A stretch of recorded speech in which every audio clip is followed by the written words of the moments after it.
नमस्कार दोस्तों। आज की लर्निंग में हम जानने वाले हैं पावर सेक्टर के एक स्टॉक के बारे में जिसका नाम है रिलायंस पावर। बेसिकली ये रिलायंस जियो ग्रुप की नहीं है। ये जो दूसरे भाई साहब हैं उनके ग्रुप की कंपनियां हैं जो इसकी मार्केट पोटेंशियल क्या है, क्योंकि इसके चार्ट में आप देखेंगे तो चार्ट में क्या नज़र आती है कि स्टॉक में लगातार इसमें इम्प्रूवमेंट होती नज़र आती है। जो कि पहले किसी ज़माने में स्टॉक अच्छी खासी रैली में चलती थी, उसके बाद मार्केट में एक बहुत बड़ी डाउनफॉल आई थी। डाउनफॉल के बाद दोबारा मार्केट चलना चालू किया तो नियरली देखा जाए कि 2-3 साल की डेटा काफ़ी अच्छी बुलिश नज़र आती है। जहाँ पे 5 सालों में डेटा देखा गया कि स्टॉक छोटा सा है, 70-78 रुपये के आसपास देख रहा हूँ करंट प्राइस है। तो पहले की प्राइस देखा जाए तो करीब 5 साल में इसकी जंप में करीब करीब 500 तिरसठ परसेंट के, मतलब 550% मान लेते, 5.5 साल में 550% का जंप करती है। ऐसे एक साल में देखा जाए तो करीब 81% की जंप है। 6 महीने में देखा जाए तो करीब 10% गिरावट का देखने को, क्योंकि ये ट्रेंडिंग टॉपिक के हिसाब से कई बार मार्केट गिरता है, कई बार चढ़ता है, तो कई बार चलती रहती है। यहाँ पे देखा गया कि एक महीने में ये लगातार, एक महीने की ट्रेंडिंग क्या बनी, एक महीने में लगातार गिरती नजर आई। जहाँ पे कब से गिरती नजर आई, एक मार्केट में पुल बैक आया था, पुल बैक का पीरियड था इसका अभी रिसेंटली 12 जून का। 12 जून के बाद मार्केट इसका स्विंग स्लिप करती नजर आती है। आखिर क्या यहाँ पे क्या ऐसा क्या सेंटिमेंटल बना तो मार्केट लगातार गिरती नजर आती, जब भी चढ़ती है तब भी गिरती नजर आती है, एक महीने के चार्ट के बेसिस पे देखा जाए तो क्या इसका जो मार्केट पोटेंशियल था एक महीने से पहले, क्या वो खराब होती नजर आई या कुछ ऐसा इफेक्ट था। तो जहाँ पे हम इसको कंपेयर करने का प्रयास करेंगे आखिर क्या है इसकी पोटेंशियल को लेकर के, आगे क्या परफॉर्मेंस करती नजर आएगी या फिर लुढ़कती नजर आएगी। पिछले 5 दिन के चार्ट देखें तो 5 दिन के चार्ट में भी इनका वही हाल देखने को मिलता है जो पहले एक महीने के चार्ट में देखने को मिली थी। जहाँ पे आप मूविंग एवरेज की तरफ देखें तो मूविंग एवरेज इसका एक पोजिशनल हमेशा बनाता नजर आता है मूविंग एवरेज के आसपास, और लगातार इसमें स्लिप और स्विंग वाली पोजीशन बनती नजर आती है। तो चलिए थोड़ा सा इसको ओवरव्यू लेते हैं और समझने का प्रयास करते हैं। कंपनी जो कि रिलायंस पावर है, रिलायंस इंडस्ट्रीज की नहीं है। रिलायंस जो अनिल अंबानी साहब की, वो देख रहे होंगे, जो अनिल अंबानी की कंपनियां हैं। और रिसेंटली इसमें क्या क्या एस्पेक्ट हुआ था मार्केट को लेकर के, तो कहते हैं इसके पास की प्रोजेक्ट है, इनके पास कहते हैं largest portfolio of the power project in the private sector based on thermal and renewable energy. अर्थात ये कहते हैं जो हमारे पास सबसे बड़ी तो लार्जेस्ट प्लांट्स हमारे पास है, लार्जेस्ट पोर्टफोलियो है इलेक्ट्रिसिटी के अंदर। जहाँ पे देखा गया कि यहाँ पे कह सकते हैं स्टॉक को लेकर के कंपनी और क्या क्या बिजनेस करती है पावर सेक्टर के अंदर, यदि कहती है कि हम सबसे लार्जेस्ट हैं, क्योंकि कंपटीटर देखा जाए तो अदानी भी है, टाटा भी है, रिलायंस की खुद की दूसरे भाई साहब की कंपनी है वो भी काम काज करती है रिलायंस पावर के अंदर, और JSW है, ढेर सारे कंपनियां लिस्ट में है। लेकिन क्या ये पोर्टफोलियो जो कहती है इनके पास क्या प्रोजेक्ट्स हैं, तो देखा जाए एक नज़र तो कहती है हमारे पास पावर प्रोजेक्ट में coal based project, gas based project, solar power project, wind power, hydro electrics, initiative in the renewable energy और कार्बन क्रेडिट भी निकल के आती नजर आती है। मतलब ओवरऑल इन्होंने कहा कि हम अपनी पावर जनरेशन में जहां से हो सकता है हम वहां से पावर जनरेट करते नजर आते हैं, और कहते हैं हमारे पास in the bright future in the energy पे हम कामकाज करते हैं। तो चलिए एक नज़र डालते हैं इसके फंडामेंटल की तरफ, आखिर क्या कहना चाहता है। इनकी फंडामेंटल में काफ़ी सुधार हुआ था। पता है कि चार्ट में जो गिरावट थी ये कर्ज कर्ज से लदालद भरी पड़ी थी इस कंपनी, तो धीरे धीरे इनका कर्ज का पार्ट धीरे धीरे कम होता नजर आता। तो कम में देखिए क्या निकल के आती, आज के टाइम में क्या निकल के आती। फिलहाल ये जो करंट प्राइस है 27 के आसपास, इसको पोटेंशियल को मत सोचिए। ये आगे क्या करेगा, गिरेगा चढ़ेगा ये तो दूर की बात है। पहले इसका फंडामेंटल इसको कितनी लेवल तक इसको बैकअप देता है, बैकएंड देता है, बैकएंड सपोर्ट देता है। क्योंकि यदि फंडामेंटल इसको बैकएंड सपोर्ट देती नजर आएगी, स्टॉक चलती नजर आएगी। टेक्निकल यदि चार्ट की बात करें तो टेक्निकल 2 4 5 दिन 10 दिन के लिए चलती है। सेंटिमेंटल 2 3 दिन के लिए चलती है, सेंटिमेंटल लगातार नहीं चलती। लगातार चलने वाली चीजें होती है कंपनी की बेस बिजनेस मॉडल, कंपनी की फंडामेंटल्स जिसको कहते हैं। तो चलिए जानते हैं 3 एस्पेक्ट के लेकर के, जो कि fundamental is the base, technical is the short term, अर्थात इसको 2-4 हफ्ते 10 दिन के लिए इसको टारगेट फिक्स किया जा सकता है। ट्रेंडिंग जाना जा सकता है कि स्टॉक ट्रेंडिंग क्या दर्शाता है, गिरावट में है या चढ़ने वाली स्टॉक्स में है। सेंटिमेंटल होती है जो कि मार्केट के न्यूज पॉलिसी को लेकर के चलती है, जो कि इफेक्ट करती है, इसको हिट करती नजर आती है, चाहे बिजनेस मॉडल को या फिर इसके स्टॉक को हिट करती नजर आती है किसी न किसी कारण से। तो इसको सबसे शॉर्ट टर्म में इसको सेंटिमेंटल रखा जाता है, जिसके बेसिस पे मार्केट रिएक्टिव प्रोएक्टिव करती रहती नजर आती है। तो चलिए इन तीनों एस्पेक्ट को हम जानने के वाले प्रयास करेंगे। तो यहाँ पे इस प्राइस को छोड़िए, क्योंकि इस प्राइस से फिलहाल कोई मतलब नहीं बनता इस प्राइस को क्या करना। ये तो प्राइस आपको वहीं से इंडिकेट करती नजर आती है। तो बुक वैल्यू कहता है 28 रुपये के आसपास। अब देखिए यहीं से बात कहानी स्टार्ट होता है। कहानी स्टार्ट ये होता है, ये 27 के प्राइस 28 के आसपास प्राइस है। इस कंपनी का बुक वैल्यू यदि फंडामेंटल में देखा तो 28 रुपये 29 रुपये के आसपास है। तो इसको अभी क्या कहा जा सकता है, अंडर वैल्यूड स्टॉक्स है। करेक्टली है, राइट है, कोई चिंता की बात नहीं है। अंडर वैल्यूड स्टॉक में क्या होता है पता ना, मार्केट भर भर के खरीदते हैं। मैं तो आपको कोई रिकमेंडेशन नहीं दे रहा हूँ किसी स्टॉक के प्रति, आप खरीदो बेचो होल्ड करो, आपके डिसीजन आपके पैसे हैं। बट मैं कहता हूँ पैसे को यूटिलाइज करना, अच्छे से यूटिलाइज करना, जहाँ भी करना है अच्छे से समझ के करना, सोच के करना, रिसर्च करके करना। अदरवाइज आपके पैसे आपके सामने कोई उड़ा के ले जाएगा, आपको पता नहीं चलेगा। अभी तक आपने चैनल को सब्सक्राइब नहीं किया, चैनल को सब्सक्राइब कीजिए, जहाँ पे हम कंप्लीट लर्निंग की बात करते हैं।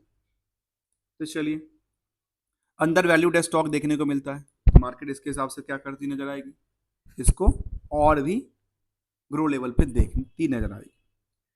अब इंटरेस्टिंग वैल्यू क्योंकि नहीं है, क्योंकि इनका कंपनी लॉस मेकिंग फिलहाल देखने को मिलती है, इसलिए इंटरेस्टिंग वैल्यू यहाँ पे निकल के नहीं आती। इसके बाद देखा गया कि इनकी जो डेट्स पहले कभी हुआ करता था, डेट्स की रिकन्सिलेशन होता तो शायद मुझे लगता है कि बेहतर होता। उसकी परफॉर्मेंस लेवल पे डेट्स की रिकन्सिलेशन के बेसिस पे इसको आकलन किया जा सकता था कि चार्ट इसका स्टॉक की परफॉर्मेंस क्या कहती है, लेकिन यहाँ पे ऐसा डेटा नहीं आता। हम ट्राई करेंगे कभी एक नेक्स्ट लेवल के लिए, जहाँ पे हम इसको कंपेयर करने एक कलेक्टिव कंसोलिडेटेड डेटा लेके आए। फिलहाल इसके बेसिस पे पता है ना, जब मार्केट कोई कंपनी लॉस मेकिंग होती है तो उसका स्टॉक का पी नहीं आता, लेकिन इंडस्ट्री की पी तो कहती है 40 के आसपास। अब इंडस्ट्रियल के पी देखा जाए, एक आकलन करते हैं, इंडस्ट्रियल के पी कहता है 39 रुपये 7 पैसे। और इस स्टॉक में भी पता है क्या है, स्टॉक में क्या है, अर्निंग पर से नुकसान है 5 रुपया 15 पैसे का। क्योंकि ये डिपेंडेंसी पता है कहाँ से, डिपेंडेंसी बनती है इसको यहाँ से। 402 करोड़ का इनका टोटल नंबर ऑफ शेयर है, और जो प्रॉफिट हुआ वो काफी कम हुआ, लॉस में हुआ, इसलिए 5 रुपया 15 पैसे का ईपीएस नुकसान में।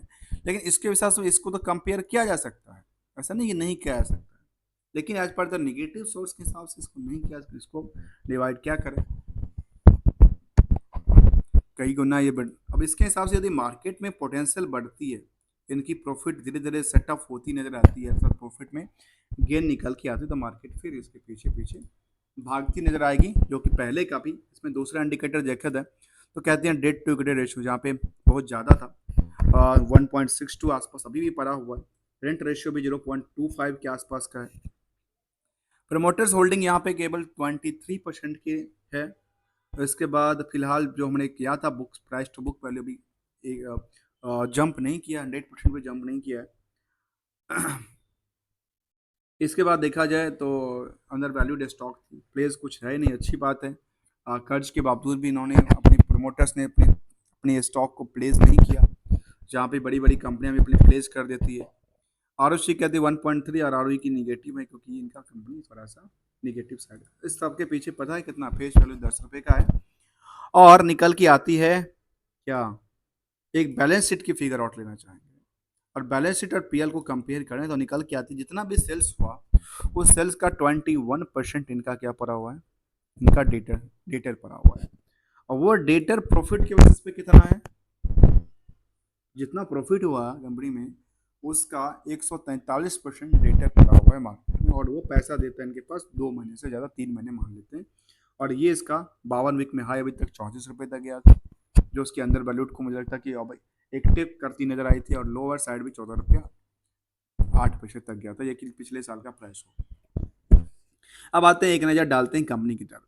Company service in the develops con- contract and the operates power project both of the Indian as well as internationally. The company is on its own and through the subsidiary has the large portfolio of the power generation capacity, both the operation as well as the capacity under the. तो ये सब detail था company के लिए। चलिए अब आते हैं इस कंपनी की तरफ, जानने का प्रयास करते हैं आखिर क्या क्या पोटेंशियल है मार्केट को लेकर के, उसके पीछे चलने का प्रयास करेंगे। फाइनेंशियल क्या करती है उसके बारे में जानने का प्रयास करेंगे, जहाँ इनकी एसेट सॉल्यूशन, जहाँ पे इनकी नेटवर्थ काफ़ी ज़्यादा है। इनके पीयर्स जहाँ पे हम चर्चा कर रहे थे, उनकी पीयर्स का क्या परफॉर्मेंस कहती है वो चर्चा करते हैं। चलिए, ये पीयर्स में क्या क्या करता है, इनकी पीयर्स में ढेर सारा कंपनियां हैं जो कि हमने चर्चा किया था, जिसमें कि देखा गया कि सबसे बड़ी तो यहाँ पे इस सेक्टर में एनटीपीसी आती है जो कि गवर्नमेंट कंपनी है। दूसरा ये पावर ग्रिड्स है, और इसी से लिंक करता अदानी पावर है, अदानी ग्रीन है, अदानी का एक और कंपनी अदानी एनर्जी है। अदानी की लिस्ट में तो इसके लिस्ट में ढेर सारे कंपनी है अदानी के पास। तो यहाँ पे देखा गया कि इनका एवरेज जो है ना वो अभी नहीं है, तो इनका 40 का एवरेज इसको लिया गया, करीब 25 कंपनी को मीडियम बनाया गया यहाँ के हिसाब से। तो ये निकला कि इनकी सबसे बड़ी अभी भी पोटेंशियल किसकी नजर आती पता है? यदि पीई के बेसिस पे किसी स्टॉक को डिसाइड किया जाए, अभी भी एनटीपीसी के पोटेंशियल काफ़ी ज़्यादा है, और लगता है कि दोगुना से ज़्यादा, अर्थात ये 400 के आसपास की प्राइस है ना, ये 650 700 तक प्राइस जाएगी, लेकिन फिलहाल नहीं जाएगी क्योंकि इसमें थोड़ा सा टाइम लगता है। ये कछुए की रफ्तार से चलता है और चलती है, लंबी रेस की घोड़ा है। इसके बाद देखा जाए जो कि लंबी कम अवधि में ज़्यादा रिटर्न देता है, उसमें देखा गया रिलायंस पावर अच्छा रिटर्न देता नजर आता है। और अदानी के जितने भी स्टॉक्स हैं उसका सब के सब में क्या है, यदि पी की तरफ से देखा तो ओवर वैल्यूड निकल के आता है। लेकिन ओवर वैल्यूड किस बेसिस पे होता है पता है ना? वो होता है मार्केट को, बिजनेस मॉडल को लेकर के, आखिर उनका आगे का फ्यूचर प्लान को लेकर के, आखिर और बिजनेस मॉडल क्या कहती है उसके बारे में। तो चलिए इसके बिजनेस मॉडल पे अब चलते हैं सीधे सीधे हम क्वार्टरली डेटा की तरफ, जहाँ पे क्वार्टरली डेटा कहती है इसका लेटेस्ट अपडेट की तरफ देखें, क्या उन्होंने 30 वाला सेंटिमेंटल भेजा है कि नहीं भेजा, या उन्होंने अपने 30 जून तक का जो बिजनेस मॉडल था उसके बारे में कुछ कहा कि नहीं कहा। तो यहाँ पे देखने को आती है को अभी तक कोई भी इंफॉर्मेशन इन्होंने नहीं दिया है जो इनका 30 जून तक का क्या रिवेन्यू मॉडल रहा। तो ये कहती है जो अभी जो मार्च तक का डेटा है उसमें लगातार क्या हो रही है, लगातार एक बढ़ती हुई नज़र आती है इनका रिवेन्यू मॉडल। कई बार कई दफ़ा तो गिरावट था, लेकिन तब भी ये बढ़ती नज़र आती है। इसके बाद देखा गया प्रॉफिट के पार्ट, तो प्रॉफिट में ऑलमोस्ट नुकसान में है। तो कंपनी लगातार नुकसान में झेलती नज़र आई थी, और लगातार में बड़ी लंबी चौड़ी नुकसान थी। पहले नुकसान थोड़ा सा कम था, धीरे धीरे इनके पास नुकसान बढ़ता गया, और नुकसान बढ़ने के कई सारे रीजंस हो सकते हैं। उन्होंने अब ज़्यादा एक्सेस प्लांट बट बिठा दिया, या फिर खर्चा कर दिया। अब खर्चा करने की वजह से क्या इनका जो कॉस्टिंग है, कॉस्टिंग से पता चल जाएगा इनका क्या कहती है। इनका कॉस्टिंग ऑपरेटिंग कॉस्टिंग में ज़्यादा खर्च नहीं हुआ, इनका ज़्यादा खर्च हो रहा है, कहता है कहाँ पे? इनका ज़्यादा खर्च निकल के आती है नियर अबाउट द लोन के पार्ट में, इंटरेस्ट के पार्ट में ज़्यादा नियर आती है। ये बैंक से लोन काफ़ी लिए थे, तो बैंक की लोन में क्या हो रही है, तो लोन में लगातार जो एक लंबी लोन थी इसका, जो कि देखने को मिला कि लंबी यहाँ पे लंबी लोन देखने को मिली थी, उस लोन से धीरे धीरे क्या रहेगा, छुटकारा मिलती नजर आती है। तो जैसे लोन से छुटकारा मिलेगा तो इनका जो प्रॉफिट का पार्ट है वो बढ़ती नजर आई, क्योंकि अभी लोन की लायबिलिटी इनके पास अभी भी ज़्यादा ही चलती नजर आती है। ऐसे ईयरली डेटा को देखें तो करीब जो 5,000 करोड़ के आसपास था वो करीब 7,800 करोड़ के आसपास लगातार बढ़ती नजर आती है। इसके बाद यहाँ से तो गिरावट थी 21 के बाद, लेकिन तब भी पिछले 3 सालों में एक बढ़ती नज़र आती है। इसके बाद जो हमने लोन की बात करी, कंपनी के पास जो लायबिलिटी बनी थी, और लायबिलिटी में क्या थी, लायबिलिटी देखिए लायबिलिटी कितनी ज़्यादा हो गई थी कंपनी के पास। अभी भी लायबिलिटी है, लायबिलिटी नहीं है। देखिए लायबिलिटी जो कि इनके पास 2,600 करोड़ 2,800 करोड़ के केवल केवल इंटरेस्ट लायबिलिटी बनती थी, वो लायबिलिटी में क्या हो रही है, वो लायबिलिटी में इनके पास थोड़ा सा अब जाके थोड़ा थोड़ा करके कम होती नज़र आती है। तो ये स्पेशली उसमें से ई एम एस उसका घट जाती है, या उन्होंने पे आउट किया है तो लगता है कि पे आउट करती नज़र आती है कंपनी को लेकर के। इसके बाद क्या कहती कंपनी, ओवरऑल क्या हुआ, ओवरऑल 2,000 करोड़ का नुकसान हुआ, और लगातार नुकसान में चलती थी। फिलहाल कब से नुकसान में, बहुत पहले से नहीं थी नुकसान में, रिसेंटली 4-5 सालों से नुकसान में आई थी। दोबारा इसने काफ़ी डेट्स ले लिया था, और अक्सर होता है जब डेट्स आप अपनी लोन ज़्यादा लिया तो आपके पास लायबिलिटी तो बढ़ जाएगी ना, और तो फिर कंपनी का आपका नुकसान हो जाएगा। लेकिन वही नुकसान फिर आपको यदि बिजनेस प्लान प्लान बन जाती है तो वही आपको फायदा देती नजर आती है। तो कंपाउंडेड सेल्स कहती है थोड़ा सा डिक्लाइन करती नजर आती है, कंपाउंड प्रॉफिट भी डिक्लाइन करती है, स्टॉक प्राइस सीजी और अच्छी परफॉर्मेंस देखने को मिलती है, और यहाँ पे ई रिटर्न ऑन इक्विटी डिक्लाइन, क्योंकि यहाँ पे प्रॉफिट में भी कंपनी अगर नजर नहीं आई।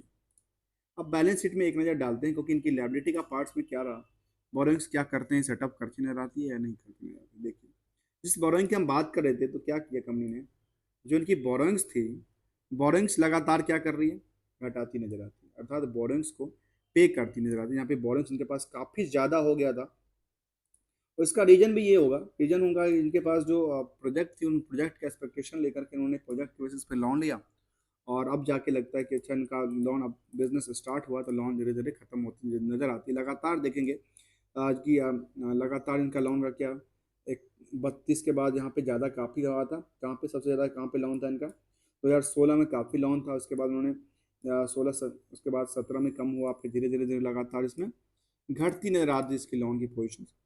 और ऐसा ही फिक्स एसेट्स इनका क्या हुआ, फिक्स एसेट्स में ये भी देखने को मिला कि इन्होंने फिक्स एसेट्स में थोड़ा सा यहाँ पे कमी देखने को मिला करंट सिचुएशन में, यहाँ तक तो फिक्स एसेट में ज़्यादा कम निकल के आते हैं।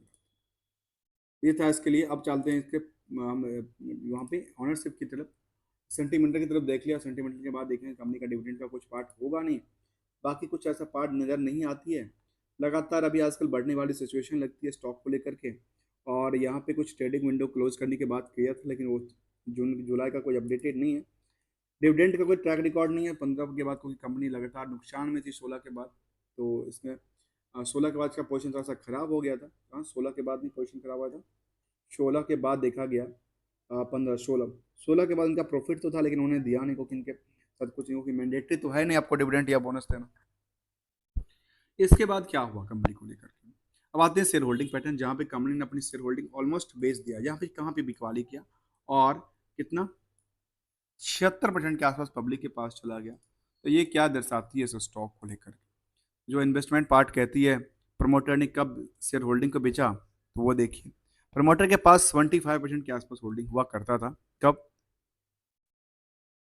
18 में, 19 में उन्होंने बिकवाली किया, फिर उनकी जो पोजीशन थी वो फिर से कम हो गई, फिर बीच में ये देखने को मिला कि यहाँ पे रिकन्सिलेशन में देखा कि मार्च में फिर कम हो गई, फिर उन्होंने पोजीशन थोड़ा सा बढ़ाया, और फिलहाल ये 24-25% के आसपास, फिलहाल 23% के आसपास की पोजीशन प्रमोटर के पास है।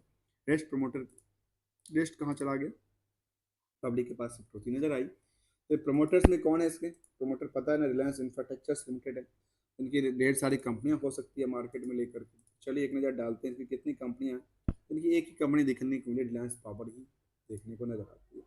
फिर आती है Reliance project ventures and management private limited, इनके पास कुछ पोजीशन है, एक ही कंपनी के पास पोजीशन है, बाकी सारे के सारे पोजीशन उन्होंने बिकवाली कर चुके हैं। इनकी क्या पोजीशन है, कहाँ कहाँ भी पोजीशन है देखने को मिलता है। रिलायंस कैपिटल्स में पोजीशन थी, रिलायंस कम्युनिकेशन में थी, रिलायंस फॉर्म में थी, रिलायंस इंफ्रा में था, रिलायंस पावर में था। फिलहाल यहाँ पे किसी में देखने को इनकी डायरेक्टली नहीं नजर नहीं आती, उनके पीछे होगी, इनके पीछे की पीछे कहानी होती है, क्योंकि ये स्टॉक कंपनी का जो बिजनेस का जो मॉडल है वो एक चेन होती है, एक कंपनी दूसरे दूसरे से तीसरे। यहाँ पे एफ आई की तादाद काफ़ी अच्छी है, 13% के आसपास, डी आई की तादाद 4% के आसपास, और डी आई में एल आई सी को लगातार बैकएंड सपोर्ट नज़र आती है, और इनकी एक खुद की कंपनी है रिलायंस कमर्शियल फाइनेंस लिमिटेड, जो इनको सपोर्ट देती नज़र आती है।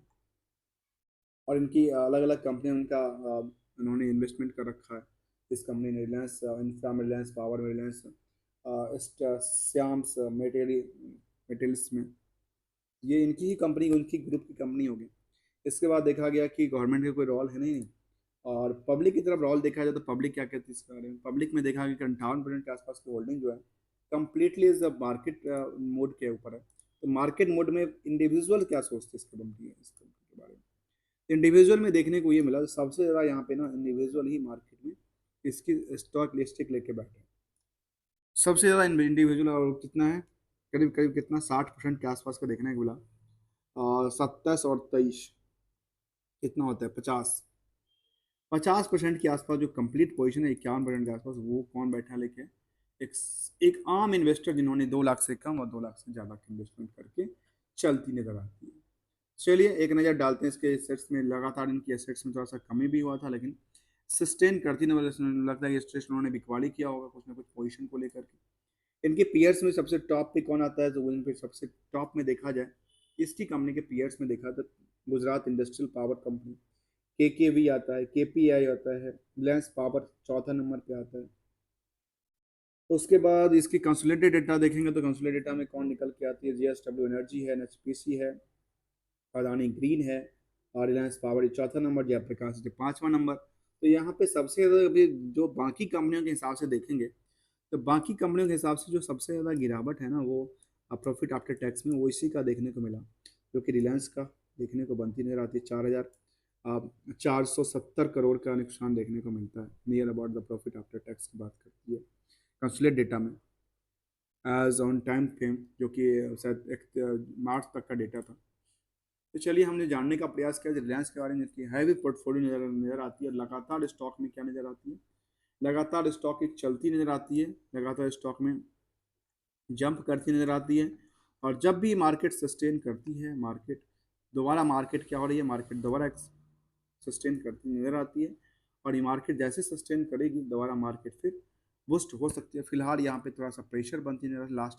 यदि ट्रेंडिंग देखा जाए तो ट्रेंडिंग में क्या नजर आती है, ट्रेंडिंग में फिलहाल ये नजर आती है, जो मार्केट यहाँ पे क्या नजर निकल के आती है, मार्केट में थोड़ा सा सेंटीमेंटल खराब होती नजर आती है। लगातार जब ही चलती है थोड़ा सा बिकवाली का प्रेशर बनता है, और बिकवाली के प्रेशर के बाद क्या होता है, इस तरह से आंकलन करती है। जब भी देखेंगे इस तरह से आंकलन निकल के आते हैं स्टॉक को लेकर,